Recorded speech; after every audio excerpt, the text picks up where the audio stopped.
You won't get it right the first time. You'll get better at it. But start small and build the muscle memory around the process of looking at numbers. And once you start seeing these numbers and start the why, that's going to tell you maybe we need to adjust this thing a little bit. Because the other beautiful thing about numbers is when you get the right ones that everyone's focused on, they become their own language.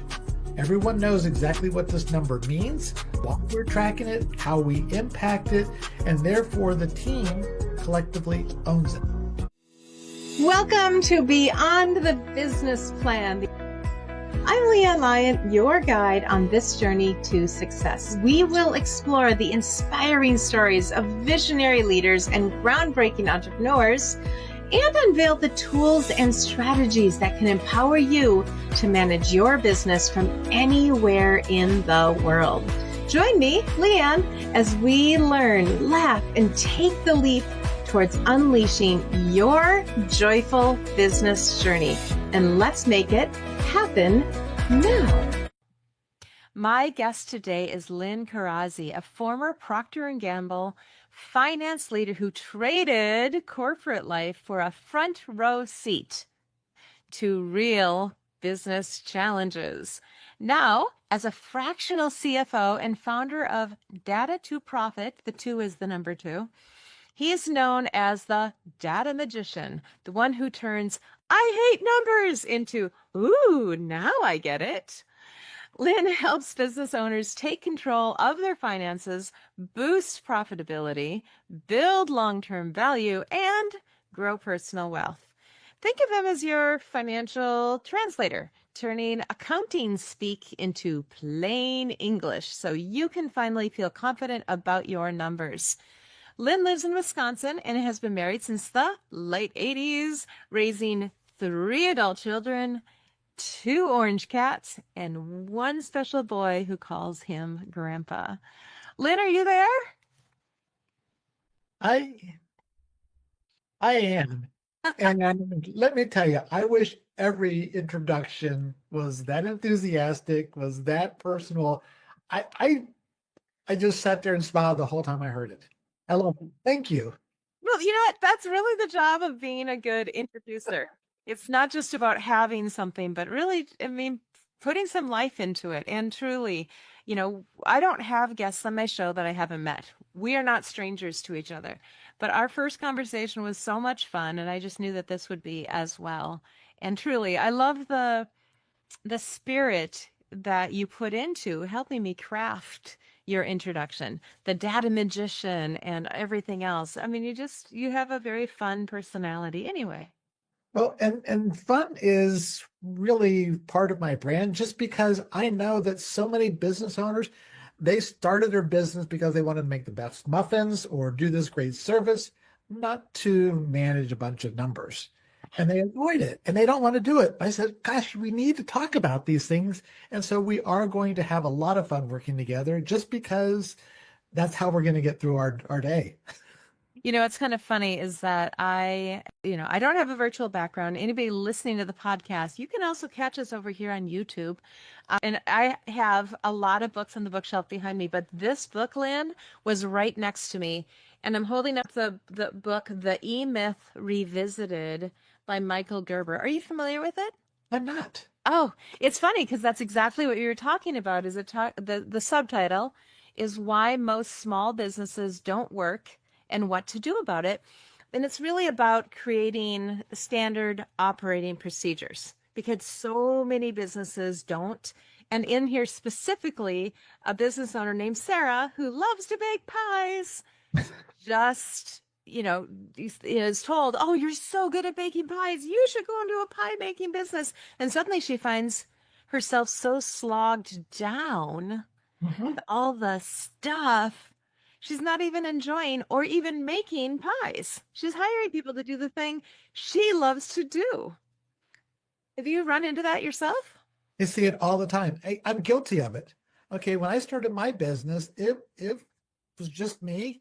And all of a sudden I went from this corporate environment, even with smaller companies, there were still teams of people that did IT. They did the marketing, they did the sales, they did the operations streamlining. But when you're your own person, you're wearing all those different hats, and I actually became last October my best customer because I bought a service, SEO, that I did not fully understand from a company that I didn't vet, that I didn't know what good performance actually looked like. And I found myself, when I gave them my website to upgrade, they failed miserably in that. Then I realized they failed miserably at SEO.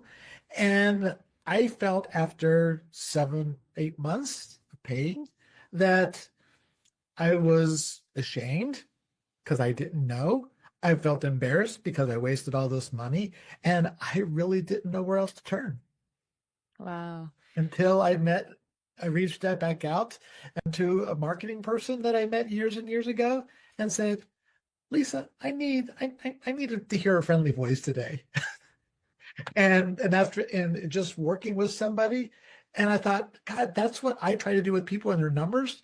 But we happen everywhere. If you need someone like a Lisa, or you need a COO, and you're pulling all these people there, chances are you probably need several people.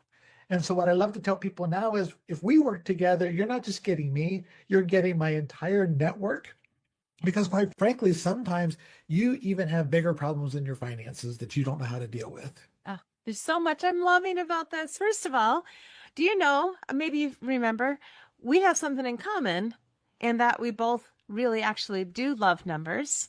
I was a 7th grade math teacher back in the 90s, and I really did. I chose math, though, a little bit more out of the I can do it and I like it than like it was the only thing I wanted to do. I could have become a teacher of any type. I just wanted to be a teacher.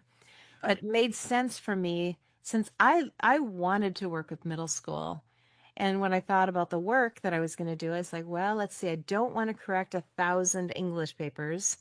Not really that into science. I could do it, but I'm not that into it. Social studies has not really been my thing. So I kind of chose math by accident, but also intentionally. So we have the math thing in common.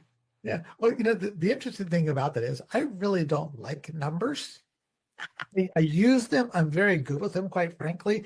But if I had to do something to make it simple, I'm going to take a picture and I'm going to turn all those numbers into one picture, because they always, everyone knows the phrase, picture's worth 1,000 words. Well, a good chart is worth 1,000 numbers. Yes. And the trick is to simplify it so people can relate to it and not be overwhelmed by it. And that's it. There are just so many numbers in your business that I don't know where they come from. I don't know what they do. I get this report from my accountants. I have no idea what it means because they've never explained it to me. And I hear this over and over and over again. Yeah. And I hate to say it, but most business owners at some point have to kind of go back and restart and relook at what are they doing. I have been terrible at tracking some of my numbers, flat out. I may like numbers and I love charts and graphs and I can get into them, but for the most part, tracking all the little details and numbers really isn't my jam. I'm more of a creative thinker. I'm more of a visionary thinker, a big picture thinker. And so to actually sit down and track the statistics of website hits and dollars per click and anything like that, that really isn't my jam. And that's where, like you said, we need to find those people when we're ready to do the things for us that we can get out of our own way. But you know what? It's not always possible right at the beginning. No, and actually some people go overboard. I worked for a large cheese company here in Wisconsin, and when we started talking about KPIs, there were some, the owner and a few other people got really excited about this. So we went from KPIs to lots of KPIs to many KPIs to a numerous number of KPIs to an onerous amount of KPIs. They wanted to track everything. No. Figure out which are the 4, 5, 6 numbers that really move your business. You won't get it right the first time. You'll get better at it, but start small and build the muscle memory around the process of looking at numbers. And once you start seeing these numbers and start the why, that's going to tell you maybe we need to adjust this thing a little bit. Because the other beautiful thing about numbers, when you got the right ones that everyone's focused on, they become their own language. Everyone knows exactly what this number means, Yeah. why we're tracking it, how we impact it, and therefore the team collectively owns it. Beautiful. Are you familiar with the book Traction? Okay. Are you talking traction right now a little bit? There's a little bit of traction in there just because, I got an up close and personal view of traction because one of my clients was an EOS shop. So I ran the finance and accounting, weekly meetings, and I was part of the leadership team there. And then actually a lot of the referral partners that I have right now are EOS implementers. Okay. We both speak the same language about the importance of numbers. Yeah. And they're talking about owners like, you need to align on this. You need to start working on this because numbers guide and they tell the story. And there's just this natural affinity between what I do and what they do. And for our listeners, Traction is another book available. It's widely used, as Lynn has said, by a lot of businesses. We implemented it when we had a manufacturing company. I say we, my husband and I owned a manufacturing company. We implemented it and we did see a big change in how we ran things and how things came together once we did it. It's not really meant for a solopreneur, and yet if you're running a business that could become bigger, it's not a bad place to start because it also starts at the foundational values level. Like, what are your true values as a business? Which is really great to know before you hire people and then maybe need to, hate to say it, but maybe have to let some people go eventually too. Yeah. Part of my philosophy is kind of wrapped in, three different words. I'll just say the corporate words first, then in plain English, tell you what they mean: strategy, capability, and culture. Strategy is where are you going? Because if you don't have a roadmap as to where you're going, you react to everything. Capability is how you do things. This comes into your processes. What skills do you offer? What are the things that you do better than anybody else? How do you deliver your services? That's the capability. And culture is who's on your team and making sure that you are setting. So back to your vision thing, how do you manage that group of people? How do you create that way of life in your business that everybody knows where they fit and how they contribute? And if all those things can be aligned, you are running a very, very, very well-oiled machine. If they are going in different directions and you're missing one, things are going to go wrong. I think I'm going to have to listen to my own podcast again after this is all over. Well, this is your brilliance. Well, and it's not my brilliance. Frankly, it's a lot what I've learned after years of working with Procter & Gamble, the cheese company, and just talking to hundreds of other operators and the people who serve them. And it's really just boiling it down into a couple of principles that people can easily learn and apply. Because, you pick it up along the way and you begin to realize and appreciate things happen for a reason. And there's this great corporate experience that people like I have that is just not accessible to a lot of people starting in their entrepreneurial journey or just starting their business, because you're never exposed to it. Which is a great time. We're going to take a little break and come right back to that because there's a whole bunch to jump in on that. I do want to say we have something else in common, so many things in common. We've got numbers, we've got traction, we've got cheese. Gotta love it. I may live in Minnesota, but I'm married to a man from Wisconsin, and Packers and cheese, that's what we've got that going too. It's the one dairy product that neither of us really wants to give up. Besides maybe, grass-fed butter. Okay, we'll be right back. And I have so many more questions. We're going to dive more into what he was just talking about, that when you're starting out, what's it like when you're starting out as an entrepreneur? What was it like for Lynn? So we will be right back. Hey, coffee aficionados and entrepreneurs, Leanne Lyon here. Are you craving that caffeine kick, but looking for a healthier alternative? Well, 9 years ago, I discovered the ultimate collection of energizing options to fuel your entrepreneurial spirit without the jitters. Discover your next favorite pick-me-up today and keep your business dreams brewing strong. Hear what it did for me by visiting this website, whyilovemycoffee.com. Yes, that's the URL, whyilovemycoffee.com, because your peak performance deserves more than just another cup of joe. And we are back. We are here with Lynn Corazzi. He is a cheese connoisseur. No, maybe not. He works with the cheese company. Do you like cheese? I love cheese. Let me tell you, this is an Italian cheese company, and they made a great product into a lot of, actually, our product went into a lot of independent restaurants, predominantly Italian restaurants and pizzerias. And even there, I got to talk to a lot of entrepreneurs and see things up close and personal, the way that they think and what were on their minds. And so working in food service for a lot of years just makes you understand there are some key things that you really got to pay attention to. If you haven't figured out what those things are in your business, do it now. Get, call Leanne, call your EOS implementer, call whoever you need to. You do not have to go it alone. Don't grow it alone. Right. Absolutely. And there really is no reason to, like Lynn said earlier already, he said, look, when you work with Lynn, you work with the people he works with. Joyminder Solutions also has lots of experts like Lynn that we work with and that we can recommend, and software. And that's our whole trusted tools, curated connections, business ideas.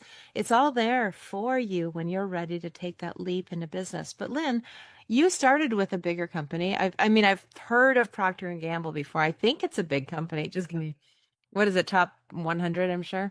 But what was the moment that you realized that you wanted to embark on your own entrepreneurial journey, that you were kind of done with the W-2? I left P&G because I realized that I was a cog in the machine. Mm-hmm. And at that point in time, I looked at it, it was a difference of having a series of very well-paying jobs. I'll admit, P&G paid me pretty darn well, but I would never have the impact as I could at a smaller company. So I took the P&G expertise to a small cheese company, spent a lot of years with them too, doing some really, really cool things. We built proprietary systems that I can go on and on and on about. But even there, realized, okay, there was only so much. I was now in a routine there.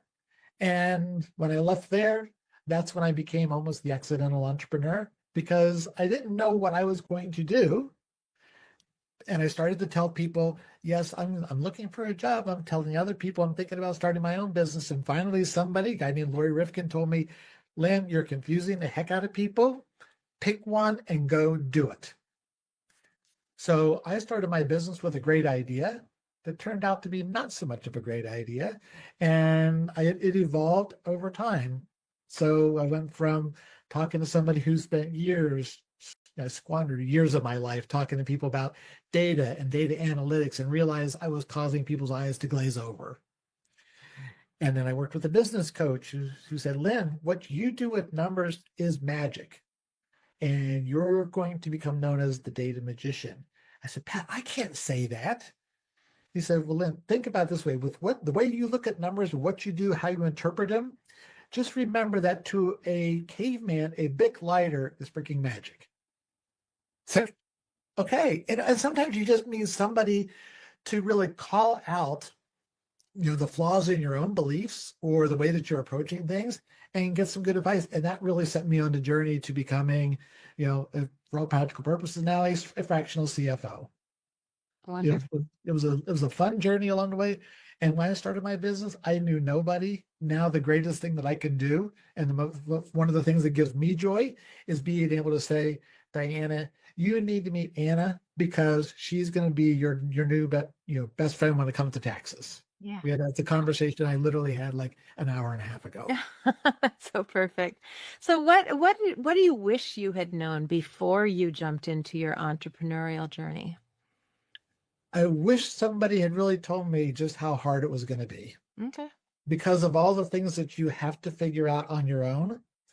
And, and the first couple of gigs came really easily as I told people that I used to work with, oh, here, I'm going to recommend you. And I was in front of a home builder down in Dallas that built 1,000 homes a year.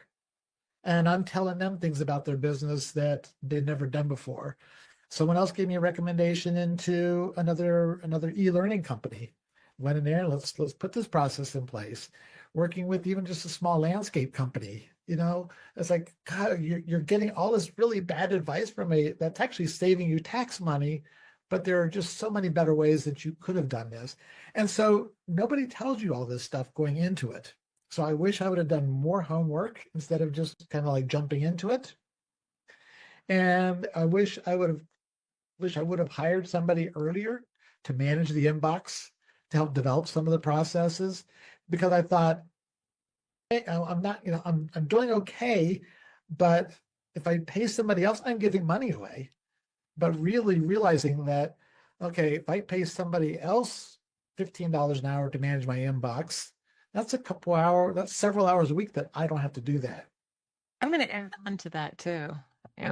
So learning some of these things, being afraid of spending money probably cost me a lot of money in the long term.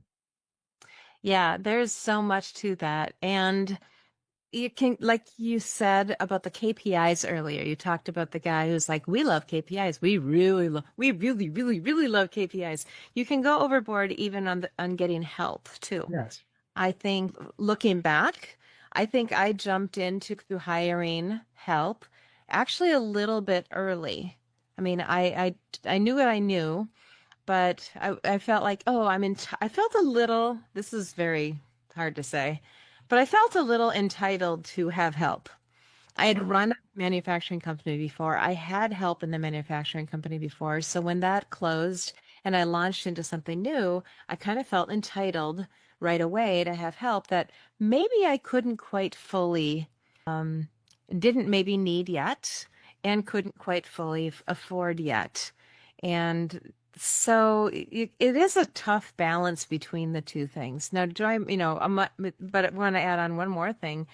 When you do bring people in, you kind of start to feel a responsibility for them and their lives. And there's a beauty to that. There's a beauty and a challenge to that because they still need to do their job if they're still employees. But man, it's so cool to see making a difference. I have most of my people are in the Philippines, doing amazing work. And I know things about what hiring them is doing for their lives and for their families in terms of college or getting a car. Women in the Philippines don't drive a lot, but a couple of mine do. And that's cool. Well, that's another thing we have in common. My VA is in the Philippines. Excellent. And we have a standing meeting every Monday morning at 8 o'clock. And we usually kick off starting with, what's going on in your life. Mm-hmm. She's got some challenges with kids. Just like traction. Yeah. But you're right. You said something about, okay, you felt like you were entitled to the help. And sometimes people rush to farm things out. And this is where I got to put the plug back in. It's like, understand what these people are doing for you, because I don't like numbers. Oh, a bookkeeper takes care of this? Great. It's on their court. And the wrong person can really mess things up for you. Yeah. Make sure you understand, again, coming back to my incident as my own best client, is make sure you understand what they do. For sure. What do they not do? Yeah. What does good performance look like? What questions should you ask? And that's all part of the conversations that I like to have with people. You don't need to know how the sausage is made. You don't need to become the expert in accounting, but by gosh, you need to know what those numbers mean, when something looks off, and what expectations you could have. Did you know that you can actually tell your bookkeeper or your accountant, I want my books done by the 5th day of the month? The first time I started working with my longest term client, I was telling her data has 4 C's, just like a diamond. It's got to be complete, correct, clear, and current. And she goes, oh, let me show you this. And she pulls in her email, and this is mid-June. Yeah. And she said, I just got in the mail today. What do I do with it? And her CPA was just sending her March financial statements. Oh, 3 months late. It says, Jamie, there's really not a whole lot you can do with them. Ignore them. We're going to reset expectation. excellent. She didn't know. Yeah. She didn't know what to do with them. She didn't know what she should have gotten. But this is all part of understanding what good financial management looks like. For sure. Yeah. And going back to the E-Myth as well, putting together those SOPs, the standard operating procedures, in this world of AI, guess what? It's a little easier. I'm using a tool right now. You can find it on Joyminder Trusted Tools that does take pictures of me as I do things. So even when I took back doing things that I had farmed out, that I could totally do. In fact, some of the things I enjoy doing, and I farmed them out, which is a little confusing. But she did that in the book too. Mm-hmm. And so taking them back, now I'm creating automatic SOPs while I do the work. So if I decide at some point, and I do plan to, as you said, farm it out or allow somebody else to do it again, they will have very specific step-by-step, this is how it gets done instructions so that it'll reduce any confusion. The other side reason to have SOPs is sometimes things happen. What if your trusted VA has an accident of some sort or goes on vacation and suddenly you, the business owner, because you're small, you now have to send out the emails. Wouldn't it be nice if your VA created an SOP so you know how they do things, so it's not different or just missing for an entire week of your business? So yeah, there's a lot of reasons to put these things together. Or even if they just go away and you've got another VA coming in behind them. Yep. And this is all. But this is all that stuff there. Oh, it takes so much time to document things, and I don't like doing that kind of work. It is absolutely critical that if you've got a standard way of doing things, and even if you use that document to train somebody else, right, whether it's you in a video or you walking through them, it's also you as the owner is communicating your expectations. Yeah. I mean, don't just hand the new hire your brand new employee handbook that talks about your culture, how you expect customers to be treated, what good dress, good behavior looks like while you're working behind the register. That is the onboarding process. That comes back to that whole culture, right? How do we do things here? What do we stand for? The capability is all in your operating plan, and all this stuff comes together because you have a direction of your business that you wanted to grow in. Yeah. And share your vision with your people. When you get to the point of having people, make sure that they understand your vision. And it comes again back to traction, your values, what you stand for, what you won't stand for. And it just makes the future a lot easier. Well, and if you take that approach in hiring for the right fit within our business, you can teach people technical skills a whole lot easier than their behavior. Yes. So make sure that you are interviewing, and even your job description said, we're looking for fun, outgoing people to welcome our customers into our restaurant. Not as, you're going to take orders and punch the numbers into the cash register. Anybody can do that. Yeah. I went into 2 separate pizzerias on Long Island with the sales rep, and one was empty. And we walked in there. The guy's like, oh, he was almost like disturbed that we were in his restaurant at 1:30 in the afternoon. We left there, went down the street, and he was complaining how bad his business was because it was there. We walked down the street, literally six doors down. There was another restaurant. Hello, come on in. We're so happy to see you. Be right with you. The place was packed. Yep. Absolutely. Your culture, the expectations, how you want people to behave in your business. Culture, the definition of it is it's a way of life. How do you want people to live their lives while they're in your business? Yeah, 100%. Well, I want to ask you about mentorship. We're going to take a quick little break. We're going to talk about mentorship. And then also, a very, very, very special opportunity for our listeners to connect with you. You know, they can anyway. We'll give that information too, but you're going to be on the next Restart Your Business Summit with me too. We'll talk about that right when we get back. Okay. Hey, sales setters, are you ready to jumpstart your entrepreneurial journey or give your business a powerful refresh? Join us at the next Restart Your Business Summit, where you'll discover the tools, strategies, and inspiration you need to thrive. Learn more at joyminder.com. That's JOYMINDER.com, and look for the Restart Your Business Summit icon. Don't miss out. Your future business awaits. And we are back. This is Leanne Lyon. This is the Beyond the Business Plan show and podcast. My guest today is Lynn Corazzi. He came from big business to create his own business. He's a fractional CFO, and he's amazing.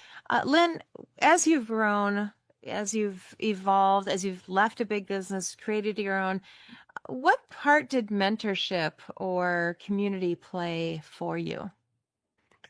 Actually, it's all been really important to be part of something bigger. And actually, that's one of the harder things as you step into your own business, and all of a sudden, like, everyone around you is, some days the only people I see other than virtually like this is my two oranges, because they come around and we have team meetings and they don't talk back much. They're perfectly good employees, actually. Sometimes they're not all the most productive things, but you miss that daily connection with people. To be clear, he's talking about orange cats, not fruits. Just to be clear, orange cats. Yeah, sorry. Okay. It has to be clear, right? I was not clear in saying orange. So in working with people at other companies, there's naturally teams there doing similar things that you can bounce ideas off. You can do this. You got to build that network for yourself. Who are those people in your life that are, going to be the sounding boards for you? And who are the people that are going to guide you, whether it's a business coach, friends, other peer groups that you join? That's incredibly important for people. And I was I still am part of the small business owners community here in the Milwaukee area, because it's a place where entrepreneurs and small business owners can get together and collaborate. And it is one of the more vibrant communities I've ever been part of. Wow. And you know what? When you start a business, especially kind of like what you did, you're like, I might start a business. I might look for a job. Did you get any pushback from anybody in particular about the whole idea of starting a business of your own? Yes. There were some people say, Lynn, it's hard work. You're never going to make money doing what, doing all that stuff. And, you've never done that before. But that, in some ways, even said, like, you got to, I want to do something different. I want to figure out what it is that brings me joy in life. And even after I started my business, and I thought I was just doing it because the freedom of being the entrepreneur, I can make my own hours and do these things. And a business coach that I did a speed dating session with, again, at this small business owners community, we got to spend just 15 minutes with whatever type of business coaches that we wanted to. And she asked me, Lynn, what brings you joy? I gave her all the normal stuff. She goes, that's not the right answer. Go figure it out. And so she said, go spend a couple of hours in the most boring room in your house, or go somewhere and just lock yourself away. You're allowed to take a phone, pen, and a paper, and just think about the times when you were really professionally satisfied, when you were really proud of what you did, and when you had the most fun. And out of that come out, what brings me joy is that I create. Even though I'm a finance and accounting person, have always been, I create stuff, which is not typical, but what I create is the systems, information, and work processes that help make other people successful. Love it. I do feel like, and I've had this conversation a couple times with other people, different ways, though. It's always different. that the creative part of what we do in business. We are creators, we are creative, and it doesn't have to be that we're creating art or painting a painting, Right. taking pictures. We're creating when we develop a podcast, when we, create a new, like I know that you've been working really hard and launched already at the time of this episode, an entire new system that you're excited about.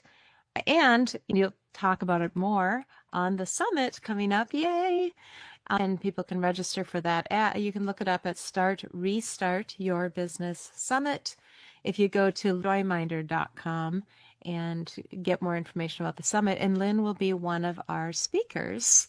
Do you want to tell us a little bit about what you're talking about that people can look forward to? Yeah, it's a service called Guided Money Tours. And so it really came out of a need that I think I've identified, and I mentioned a little bit before with a bookkeeper. There's all these people helping us manage our business, and they all have different roles. And this is, the difference between a bookkeeper, an accountant, a CPA. When do you call your banker? When you need the money? No, wrong answer. You need to have a banker way before that. Tax prep versus tax advice. Personal financial management versus business financial management. All these things come together, and nobody knows who all these people are. And so part of a guided money tour that's the first one, is helping you understand the business management ecosystem. Tour number 2 is 3-year review of your financial statements. And not just here's what the numbers are, but why they are what they are. What are the stories that a CFO's eyes are going to see that maybe you're not used to reading yet? And oh, by the way, we're going to watch money flow into your money through your financial statements before it flows out. Because the biggest question that I get from business owners is, I made $150,000 a year. My accountant told me, where the hell is it? And people just don't. That's the biggest question I get, which leads me to the question I love to ask them is, hey, business owner, if I told you you made $1 million last year, how would you feel? And everybody goes, oh, that would be great. That would be fantastic. This is, yeah. But what if you expected to make 2 million? Then all of a sudden, they're done. And so the last part of the money tour is, let's take a financial look at your business. And so giving you one-stop shop to jumpstart your financial management. That's what it is. And for people listening to this podcast or coming to see me later on, I'm going to offer you a 10% discount. Great. So I have one more big question I have to ask you. But before we do that, Lynn, how can people get in touch with you? Where can they find you? Are you active on social media? Do you have a website? Go ahead and spell things out even for our podcast listeners. Yeah, my website should be your first. It's Data to Profit. That's the word data, DATA, the number 2, the word profit, PROFIT.net. So that's where you can find me and everything about me. I am also very much active on LinkedIn. And so Lynn Corazzi, LYNN, CORAZZI is the spelling. I'm the only Corazzi on LinkedIn that I know of. And you can find me there. And the cool thing about it is I do a lot of posts. I do a newsletter. I do a monthly newsletter. So I really try to get out to people. But you know what? But it's all about what's going to help them. And so if you want to find me, look for either on LinkedIn or my website's the best place. Perfect. So my big question to wrap this up is, so there's those people out there. We say it's 41% of Americans dream of starting a business. You and I are in that 6 to 9% that have jumped into it. Not all of them are profitable, but we're working, we're believing, right?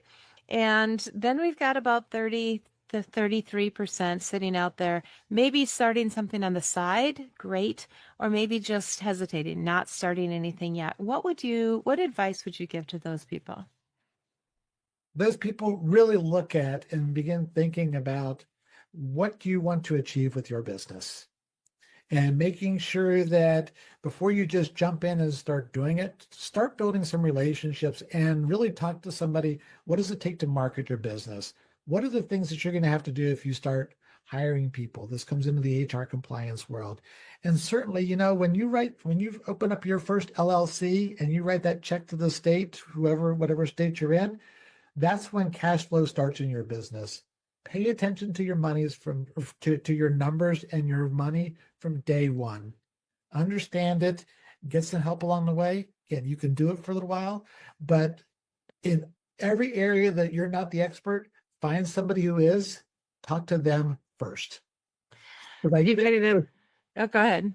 I was going to say, I was talking to somebody even like someone who helps people buy franchises. I ask him what type of training they get.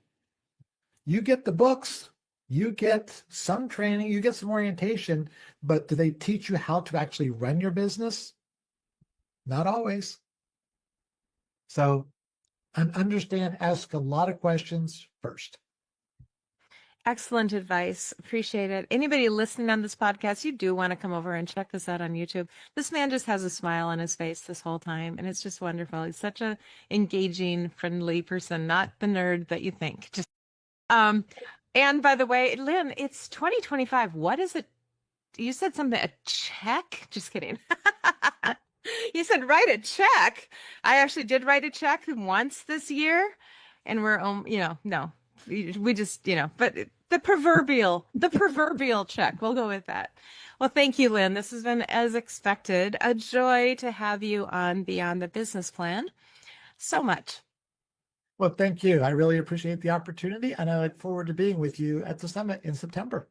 We are coming up on it. Yes. So thank you to our audience as well for joining us on the Business Plan to unleash your joyful business potential. And remember, like we've talked about today, entrepreneurship is a voyage you can take with other people. So find your tribe for your journey.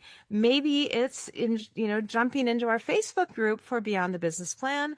We have a Facebook group for the Restart Your Business Summit. Come on in and join that. The water's warm, and you'll find that community that can help you on your entrepreneurial journey.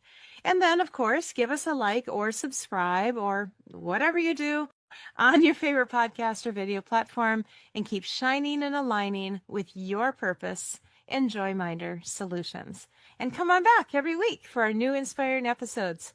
So until that time, I'm Leanne Lyon.com, your Chief Joy Officer, signing off. Keep spreading the joy, keep leading with heart, and I'll catch you on the next wave of success. Hey, sales setters, are you ready to jumpstart your entrepreneurial journey or give your business a powerful refresh? Join us at the next Restart Your Business Summit, where you'll discover the tools, strategies, and inspiration you need to thrive. Learn more at joyminder.com. That's JOYMINDER.com, and look for the Restart Your Business Summit icon. Don't miss out. Your future business awaits. Thank you all for joining us today on Beyond the Business Plan. It's been a joy and a privilege to share this space with you. For more inspiring stories, tools, and actionable insights, make sure to follow us on your favorite video platform. Visit my website, leannelyon.com, and keep leading with heart. And I'll catch you on the next wave of success.